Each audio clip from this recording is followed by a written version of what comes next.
Yeah, we get everything we see tonight in this gravity. All right, you want to start a freestyle for us right there? We get you, we get me, we get everything in this gravity. Yeah, that wasn't even on beat. That was not even rap.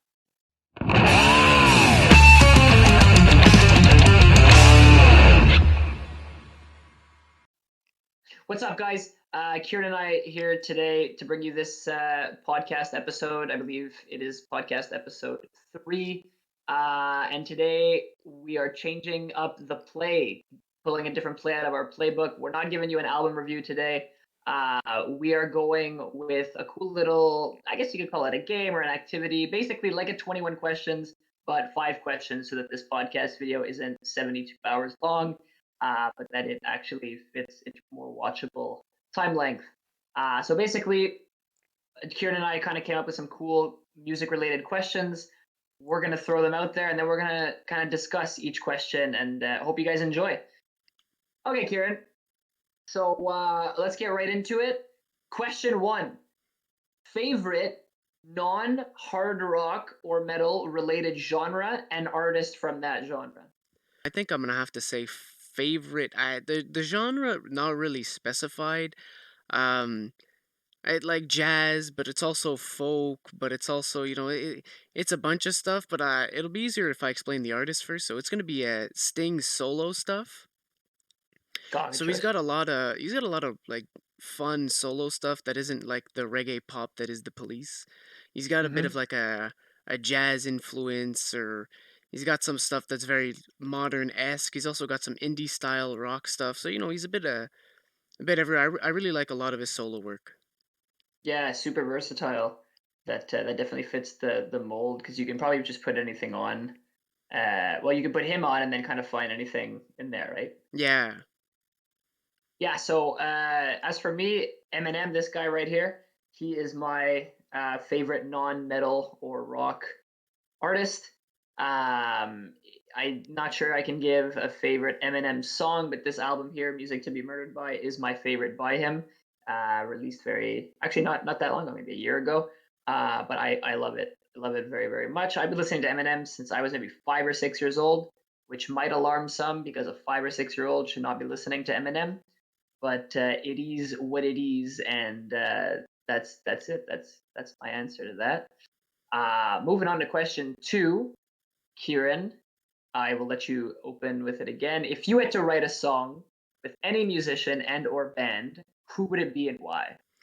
All right. This is a tough one, but I'm definitely gonna have to go at least in modern day with Phineas, the brother of Billie Eilish. He just seems like Fantastic he's choice. such a good composer and producer, and like a lot of the stuff Absolutely. that he writes with Billie, is pretty damn metal for something that's so bare bones and pop. Yeah. Like I think it's "You Wear Me Like a Crown" or something like that. I forget the name You of the should song. see me in a Yeah, crown. you should Yeah, see me in a crown. Like that's basically like a metal breakdown right in the chorus, just with like absolutely. synths dropping. So Exactly. Oh yeah, I mean I'm a huge fan of Billie Eilish. That might actually be if I had a runner up to that first question, it would probably be Billie. But yeah, Phineas is dope. Do you know that he has his own stuff? yeah. Yeah, yeah, he's super talented, super cool. Um, for myself, um, it's a great question. If I had to write a song, with any artist and or band, let's see, I'd probably pick Ian DeSaw, rhythm guitarist, backing vocalist for Billy Talent. One, Billy Talent is my favorite band. Mic Two, I off. think Ian DeSaw is such a phenomenal guitarist and songwriter overall. I would even hot take that to say probably best modern, definitely punk guitarist, maybe even like I don't know, best modern rock guitarist. And by modern, I mean the 2000s, mid 2000s, and on. I love all of his work so much. So I think that would be a really really fun Mic on. Yeah, he's definitely a very activity. interesting player. Yeah, some of the stuff he plays is like wild. Like how are you playing that, and how did you come up with that? It's called Okay, being good. yeah, yeah, definitely. Question number 3: band that is underrated versus band that is overrated. Kieran, you want to start us off? I'd say so. Most overrated band I'm gonna have to say is Bring Me the Horizon. They're a really good band. They got some really interesting stuff going on there. But they've got a lot of stuff that I say doesn't work for them as well. Like they're very generic for one. I Yeah, don't think what is this Ollie Ollie Sykes. Sykes. I don't think he's that great of a singer in general. He's got good screamed vocals, but like I've heard lots of live performances of him where his vocals just don't seem to hold out all that much. Yeah, Um, did he have any problems with it with his voice? Like, did he have to undergo surgery or anything like that? I don't think so, nor do I Okay, because recall anything like that. didn't they stop screaming as a band in general? Not really. He still has like Oh, okay. his general vocal tone is usually like lots of distortion. Mm-hmm. Yeah. Anyways, even their new stuff, which seems to be like their most popular stuff now, I find their choruses aren't as catchy. Um, Yeah. and like a lot of their verses just seem to like borderline on bland for me. Yeah. Yeah. I'll take a stab at the question, and um, I'm torn. I'm torn because my immediate thought was Five Finger Death Punch, because I've never seen, or I guess I've never heard the punch that is supposed to come out of that band.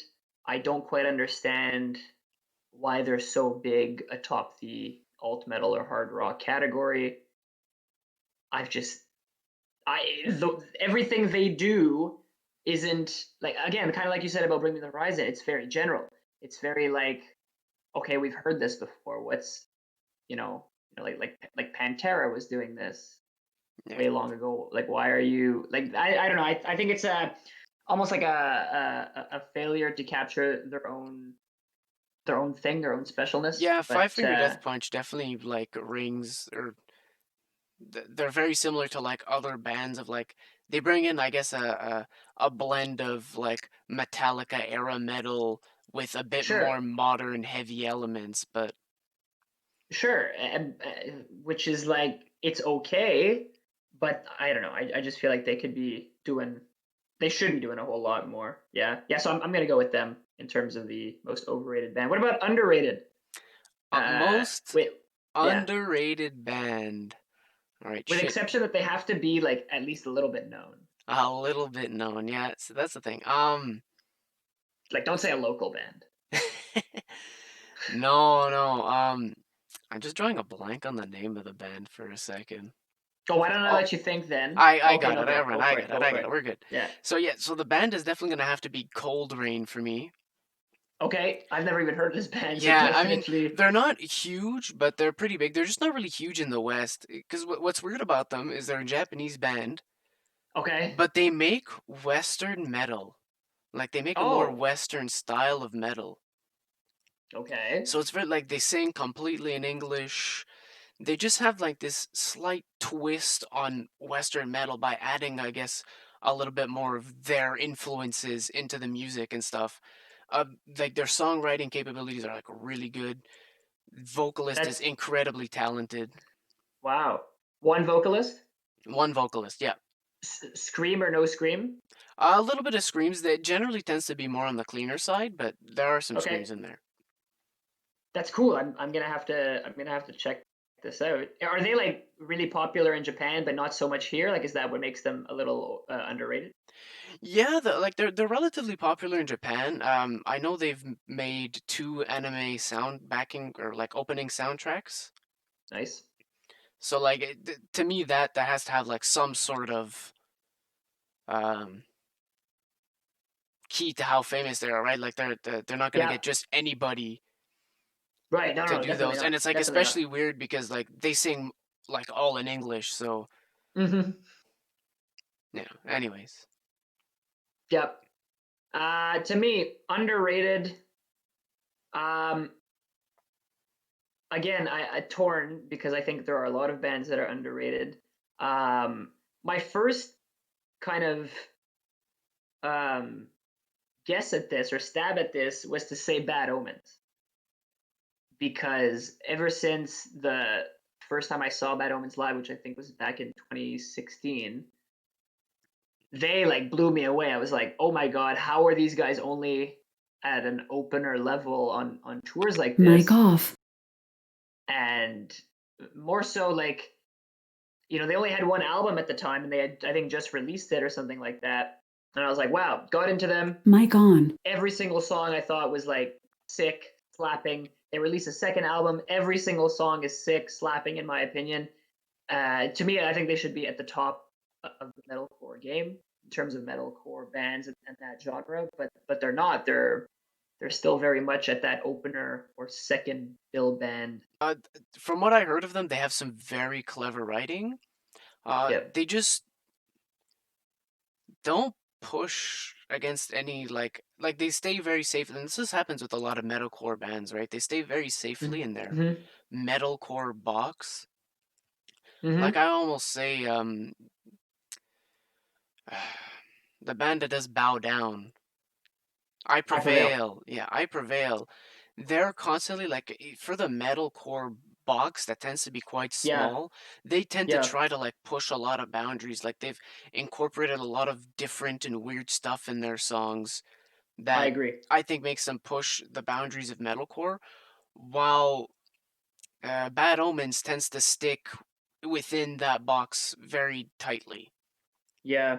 Uh, to that, I will say two things. Maybe that's why I Prevail is so much bigger, and maybe why they achieved the massive level of success they did so quickly. Yeah. Yeah, and I will also say that towards the end of the last Bad Omens album, they had a lot of songs that didn't sound super metalcore, that didn't that I guess showed them trying to maybe branch off. So maybe on a third album, they kind of hit that level. All right, let's hope. Uh, Number four, if you could bring one musician back from the dead, who would it be and why? Kieran, Freddie Mercury. that was quick. Done Finally, an sold. answer that you I don't don't have think I to. even need an explanation. One of the Yeah, greatest that. vocalists of all time, and it's like not even to work with him or to do anything, just to like be able to watch one of his performances, which were Oh yeah, supposed to be captivating in every which way. To be able to experience absolutely, something like that. absolutely. I absolutely agree. Yeah, I'm not even gonna say anymore. There is nothing more to say. For the sake of giving a second answer, I'd probably narrow it down to either Chester Bennington from Linkin Park or the Rev Avenged Sevenfold. For two very different. Well, I guess the similar reasons. I'd want to hear another album from each band with those performers on it. Those are two of probably my favorite bands with musicians that had such an impact in the songwriting of each band. So yeah, if I had a wish or two or three. Yeah. All right, so we'll conclude with this last question. Yeah, only doing five. Not sure if I mentioned that at the beginning, but surprise if not. What does your general pre-show routine consist of? So, you know, I mean, we were in the same. We were in the same band now. Obviously, we were in the same band before. I thought this would be a cool question to explore because we kind of stuck together for most shows. Why don't you tell us a bit about what we were doing Well, besides fucking around? first of all, before shows, we had a strict policy to stay away from like all alcohol. Yes, Yeah, that's yes. just one thing. Like No Axel Rosing it. yeah, alcohol could screw up your voice. Me personally, I play very terrible when under the influence. Not that I play Facts. amazingly well sober, but eh, Facts. eh, just drunk for me does not work. So that's one of the huge things that we all decided since the beginning really to do. Yeah, Um, Other than that, we kind of just chill around. We try not to talk too much before the set, especially if you're singing. that's true. And Just both of us did the vocals, right? And we'll yeah, be doing vocals for when we get to perform live with Elixir. So yeah, yeah, important. Keep going. yeah, and like really, it was just the 15 minutes before uh every before we had to go on. Make sure everybody's rounded up in the back, get that little Yeah, pep talk in. that's it. That's it. Often Yeah, we, Adri we would always kiss us on had the forehead. shout out to our ex drummer and beloved friend, Adri. Oh man. The only thing I'll add to that was, I mean, sometimes you would accompany me, but I was often by our merch table, usually having to get that set up either with you or with somebody that would help me do it. Um, and I always thought the merch table was fun. That was actually where I'd hang out pre-show, after show. Like basically, I'd Mic only not off. be at the merch table maybe in that kind of 15 minutes that right before we go on set, or for some vocal warm ups. Although sometimes I do this at the merch table too. So I'm Mic on. really excited for this pandemic to be over and for the entertainment industry to get the kickstart, I guess, the reboost that it needs. I miss playing live so desperately. Oh yeah. All Amen to right, that. so yeah, definitely. And I think on that note, on that hopeful but also sort of sad note, we will conclude this episode 3. Um, we hope that you guys enjoyed it, and make sure to hit that follow button on every single social media. We got an Instagram, we got a Facebook, we got YouTube. You can subscribe to. Make sure to ring the bell on YouTube so that when we release a video, you get notified for it. And thanks again for watching. See you next time.